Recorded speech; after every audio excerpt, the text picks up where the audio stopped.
bienvenue Mathieu Plot dans le 11-12. Bonjour Jean-Christophe et bonjour à tous les auditeurs et auditrices de Parole de Vie. Alors vous êtes le créateur d'Hebdo Écolo, Exactement, hein, donc c'est une association qui existe, enfin qui vit concrètement depuis août 2020 je crois. très juste. Ouais. Comment est-ce qu'elle a été créée en fait? Il y a eu un constat, quelle est l'idée à la base? Effectivement, donc j'ai habité dans plusieurs pays en Europe et aussi au Mexique. Donc c'est dans ce pays-là où je me suis rendu compte qu'il fallait vraiment opérer un changement global. Quand je suis revenu en Europe, je me suis dit qu'il fallait créer cette association et sortir de l'entreprise dans laquelle j'étais du coup en Allemagne. Et j'ai créé cette association du coup en France le 17 août 2020. Alors quand vous dites Mathieu, un changement global, à quel niveau? Parce que global c'est large. Oui, Et exactement. on commence par quoi? Eh bien, on commence par le plus simple, c'est-à-dire que c'est pour ça qu'on s'est concentré notamment d'abord sur la cueillette de mégots, donc le ramassage de mégots, puisque c'est accessible à peu près à toutes et à tous. Donc c'est déjà pour nous un changement majeur de ne plus avoir de déchets dangereux et polluants dans les rues. Donc c'est comme ça qu'on commence. Si on Donc veut pollution opérer. visuelle et pollution à plusieurs égards. Ouais. Exactement, donc pollution visuelle, pollution aussi pour tous les animaux, nos copains et copines, les animaux qui vivent aussi soit sur terre, soit en mer. Donc ça c'est aussi c'est extrêmement important. Parce que c'est très polluant un mégot de cigarette. Et exactement, donc un mégot ça pollue au moins 500 litres d'eau. Donc C'est énorme. et c'est énorme en fait, 500 litres, c'est ce que un humain consomme en une année. C'est-à-dire si on boit 1,5 litre d'eau par jour, fois 365 jours, ça fait 550 Et litres quand on d'eau. multiplie le nombre de mégots, ça fait. Exactement, il y en a 137 000 qui sont jetés chaque seconde dans le monde. Donc c'est absolument énorme. Et chaque jour, par exemple, la ville de Paris ça lui coûte 5 000 € par jour pour ramasser tous ces mégots. Donc c'est absolument énorme. Alors vous, Mathieu, avec l'association Hebdo Écolo, vous êtes entouré d'un certain nombre de personnes qui partagent en fait cette envie de faire évoluer les choses, de faire bouger les Oui. lignes, comme on dit. On peut parler d'ambassadeurs? Oui, et très justement, ouais, on peut parler d'ambassadeur Jean-Christophe. Pourquoi? Parce que c'est des personnes qui sont aussi très investies, notamment ici à Saint-Malo, on en a au moins deux. Donc ces personnes font le lien avec les habitants et habitantes au niveau local et relaient donc du coup toutes les activités de l'association. Du coup ici en Bretagne, donc à Saint-Malo, à Rennes et à Vannes pour le moment. Et après on va s'étendre aussi dans les autres villes puisque la Bretagne mérite toute notre attention. Voilà. Et vous sentez justement, Mathieu, une appétence pour ces questions de transition écologique dont on parle à plusieurs niveaux, mais là c'est du concret aussi. Et très juste, c'est-à-dire qu'aujourd'hui, je pense qu'on a beaucoup de citoyens qui veulent s'investir, qui ne savent pas exactement comment. Nous, on veut leur offrir justement un espace d'échange, un espace d'action et aussi un espace d'information avec les autres activités de l'association. Alors c'est vrai qu'au mois de mai, il y aura une cueillette, comme on, Ouais. comme on dit en interne, nationale. Ouais. Donc ça veut dire qu'elle aura lieu ici aussi sur la côte d'Emeraude, le 29 mai, cette cueillette. Dites-nous un petit peu comment ça se passe. On se rassemble le matin, l'après-midi, on doit être équipé de gants. Comment ça se passe en fait, concrètement?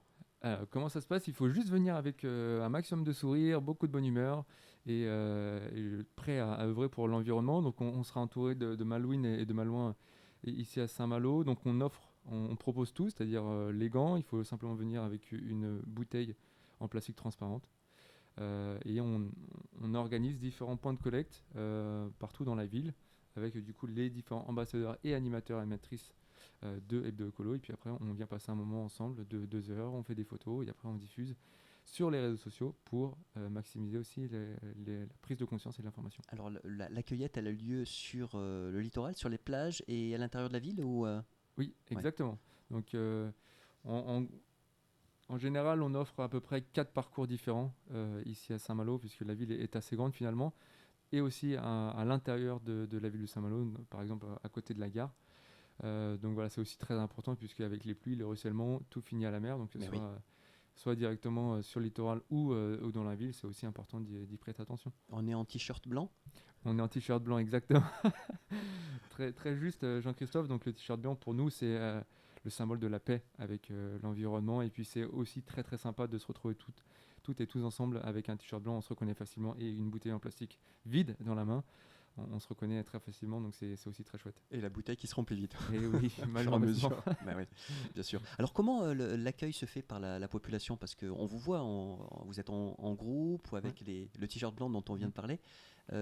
C'est l'occasion de parler un peu avec les gens de l'action de l'association, puis de la problématique générale en fait de la pollution. Oui, exactement. En fait, tu as tout à fait raison, Christophe, c'est que ça permet de créer du lien avec les habitants, aussi parfois celles et ceux qui ne sont pas encore conscients ou qui n'ont pas forcément pris conscience de l'urgence, de se dire bah, venez avec nous, on est en train de se souder.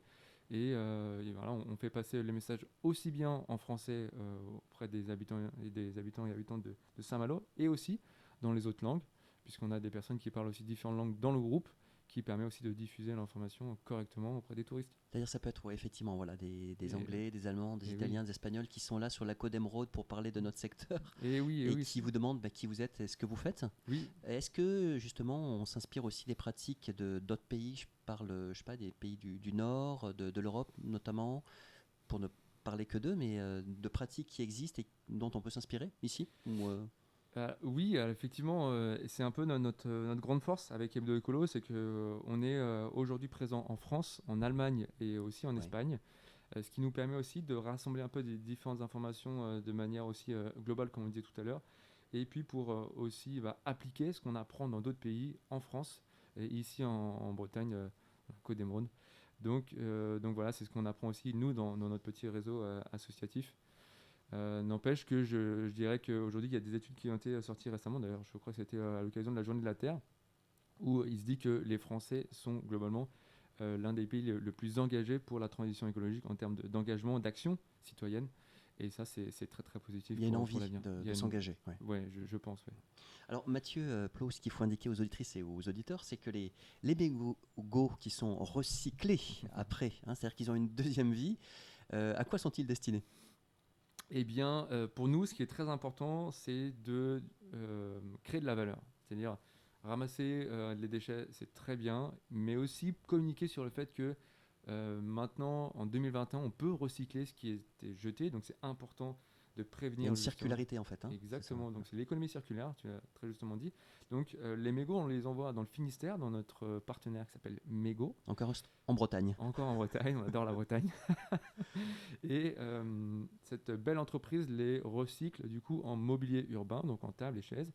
Et notre objectif, c'est évidemment, en partenariat avec Mégo, Hebdo Écolo et une ville de Saint-Malo par exemple, d'installer un petit peu de mobilier urbain aussi, encore une fois, pour éveiller la conscience des citoyennes et citoyens. Et on peut trouver à Saint-Malo justement du mobilier urbain? Pas encore. Pas bientôt encore. Je l'espère. On a discuté de en cours, cela avec les élus de la ville de Saint-Malo. Et donc, on aimerait beaucoup être accompagné et être soutenu dans ce projet. Voilà, aussi pour les habitants. C'est de l'appropriation du quartier par les habitants et les habitantes. Et c'est pour nous très, très important. Alors Mathieu, avec Hebdo Écolo, vous allez aussi au-devant des enfants dans les écoles? Oui, alors en tout cas, c'est notre envie. Aujourd'hui, on est en train de construire des différents programmes pédagogiques avec différentes personnes qui sont extrêmement investies et que je remercie par ailleurs pour justement aller dans les écoles et faire de la sensibilisation. Donc, on appelle ça les ateliers du progrès écologique.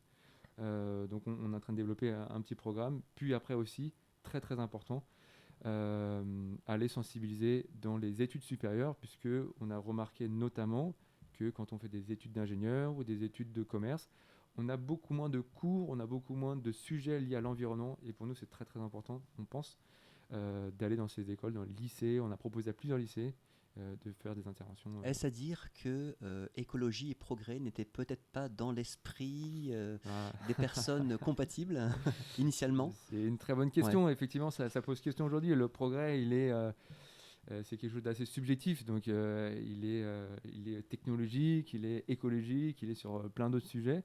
Donc voilà, qu'est-ce que c'est que le progrès? En tout cas, nous, on se dit qu'on veut du progrès éthique et écologique, et ça pour nous, c'est ce qui est aussi très très important. Et il y a le milieu de l'entreprise aussi, justement. Et oui, très juste. Vous touchez, oui. Très très juste. Donc sur les écoles et les entreprises, donc on va aussi organiser des ramassages, donc des cueillettes avec différentes entreprises. Par exemple, si elles sont implantées dans plusieurs lieux en France, nous on est capable maintenant de se déployer dans plusieurs lieux. Et donc à cet effet de pouvoir les soutenir du coup dans cette transition écologique, de diffuser aussi l'information auprès des salariés. Après, on a aussi un espace d'échange très important qui est sur le blog citoyen, donc hebdoecolo.com, où là, c'est un espace d'information autour de la transition écologique, de l'alimentation durable, du bio, qu'est-ce que c'est que le bio, non bio, et de l'agriculture. Voilà, Et tout ça, c'est lié en fait. Hein. C'est ce que vous exprimez en début d'entretien. C'est cette approche globale en fait de la transition. Et c'est exactement ça. On offre à la fois un espace d'action, à la fois un espace d'information et d'investissement aussi où tous les citoyens et citoyennes peuvent écrire ou prendre la plume ou prendre le micro, comme on le fait aujourd'hui. Et puis aussi auprès du monde des élus, d'inspirer un changement sociétal avec les entreprises.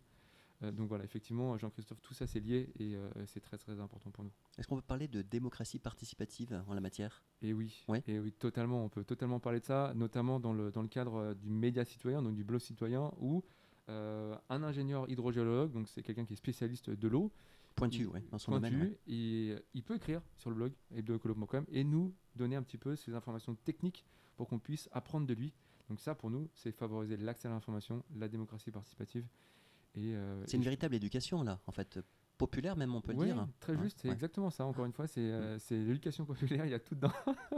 donc voilà, c'est un très très beau projet et on a beaucoup de personnes qui sont super investies. Voilà, je tiens vraiment à les remercier aujourd'hui d'être avec nous. Il y a la dimension de la santé aussi, Mathieu, dedans. Parce que quand on ramasse des mégots, peut-être que certains ont eu envie d'arrêter de fumer, peut-être non ? Parce que les poumons, ils morflent aussi quand même. Oui, je pense. Effectivement, ça fait partie d'un objectif de l'ODD, donc de objectif de développement durable fixé par l'ONU, pour, je cite, contribuer à sauver le monde d'ici 2030. Donc on est à peu près certain aussi que ça a un impact de ramasser des déchets, des mégots qui ont peut-être été jetés dans la jeunesse des fumeurs et des fumeuses. À l'époque où on était insouciant, on n'avait pas l'information, donc c'est tout à fait normal.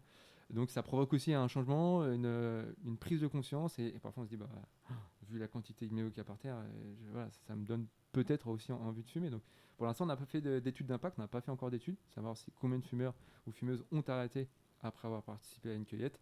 Mais tu as raison, Jean-Christophe, ce serait très intéressant de mener l'étude. Parce qu'il y a la dimension du sens dans l'action d'Hebdo écolo. Il y a la dimension d'éthique qui est mentionnée. Quand on reprend l'étymologie du mot, c'est quelque chose qui vient de l'intérieur. En fait, c'est un changement de paradigme, mais qui commence à l'intérieur de soi.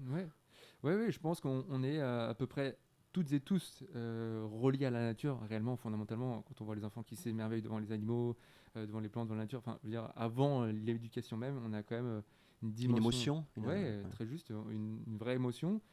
Et ça vient du cœur. Et parfois, on se révèle quelques années après, on découvre, on se dit putain, mais c'est vrai, j'adore ça finalement. J'adore protéger l'environnement et puis créer des projets avec les autres. Et puis, c'est maintenant qu'il faut s'y mettre. Donc, c'est intrinsèque, ça a du sens. Donc, on peut imaginer les prochaines années avec à la fois le progrès et la dimension environnementale et sanitaire. Oui et oui. L'équation est possible. Oui, c'est totalement possible.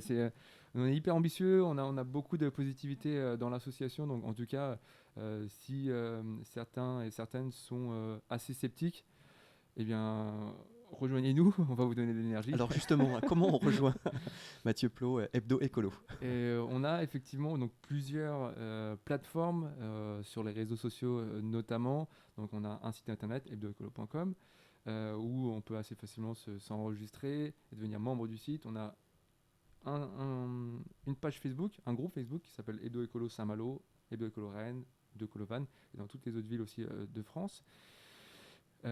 Et on a aussi donc d'autres réseaux sociaux comme LinkedIn, comme Instagram ou Twitter. Chacun des réseaux a ses propres stratégies, on va dire. Pour toucher différents publics aussi. Exactement, pour toucher différents publics et rallier un peu tout le monde à cette belle cause.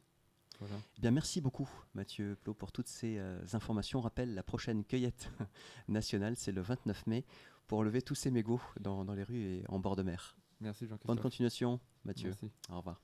On va poursuivre ce programme sur Radio Parole de Vie avec la musique de Extens, s'appelle Calonne, et juste après, je vous présenterai la revue de presse nationale. Belle écoute à chacune et à chacun.